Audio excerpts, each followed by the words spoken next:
ओम नमः शिवाय। नमस्कार मित्रों, आप सभी को देवगढ़ यूट्यूब चैनल पर स्वागत है। प्रत्येक युग में भगवान शिव की भक्ति हुई है और जब तक दुनिया कायम है शिव की महिमा गाई जाती रहेगी।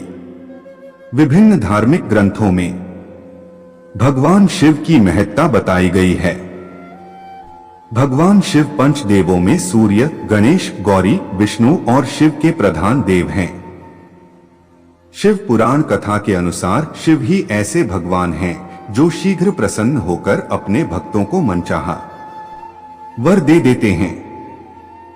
क्या आप जानते हैं सभी पर अनुकंपा करने वाले भगवान शिव का अपने ससुर से मतभेद कैसे उत्पन्न हुआ और उनके भक्त क्यों निवास करते हैं श्मशान में? भगवान शिव के ससुर प्रजापति दक्ष किसी विशेष सभा में गए। उनको वहां आया देखकर सभी सभासद उनके आदर में खड़े हो गए, परंतु ब्रह्मा जी और भगवान शिव अपने स्थान पर बैठे रहे। दक्ष ने सोचा, ब्रह्मा जी तो मेरे पिता हैं, इसलिए वह मेरे आदर में खड़े नहीं हुए, मगर इस शिव को तो मैंने अपनी कन्या दी है, इस नाते तो इसका मुझे प्रणाम करना बनता था। दक्ष को बड़ा क्रोध आया। उसने अंजलि में जल लेकर इस प्रकार से भगवान शिव को श्राप दिया, आज से यह शिव यज्ञ का भागी नहीं होगा। श्राप देकर दक्ष अपने घर को जाने को हुआ तो उस समय उपस्थित सभासदों ने उसे रोकने का प्रयत्न भी किया, परंतु दक्ष पर कोई प्रभाव न पड़ा और वह अपने घर चला गया।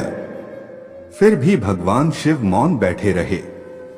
नंदी को बहुत क्रोध आया और वह बोला, यहाँ उपस्थित सभासदों, दक्ष तथा उसके वचनों को सुनने वालों को श्राप देता हूँ कि इस दुष्ट ने महादेव को साधारण मनुष्य समझकर श्राप दिया है। इस कारण वह ज्ञानी और तत्व विमुख होकर स्त्री की कामना करने वाला कामी हो और देहाभिमानी हो, पशु के समान, बकरे के समान देह वाला होगा। जिन ब्राह्मणों ने अभिमान के कारण अनुमोदन किया है वह विद्वान तथा ज्ञानी होने पर भी बुढ़ापे में ज्ञान रहित हों और दरिद्री होकर अपने ज्ञान को धन की कामना से बेचने वाले हों।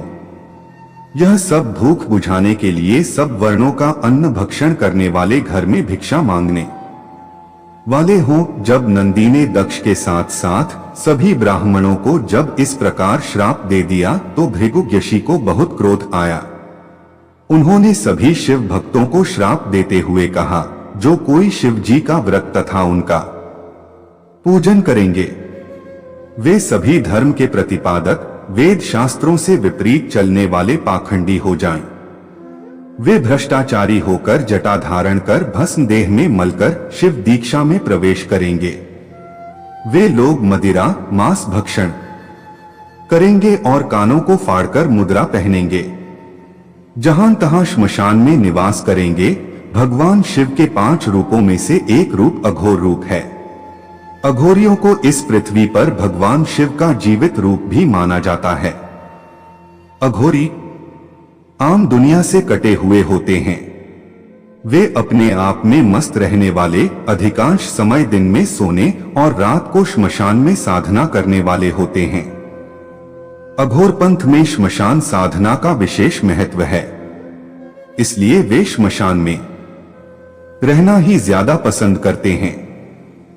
श्मशान में साधना करना शीघ्र ही फलदायक होता है। अघोरियों की साधना में इतना बल होता है कि वो मुर्दे से भी बात कर सकते हैं। आपको वीडियो पसंद है तो लाइक, कमेंट और चैनल सब्सक्राइब कीजिए।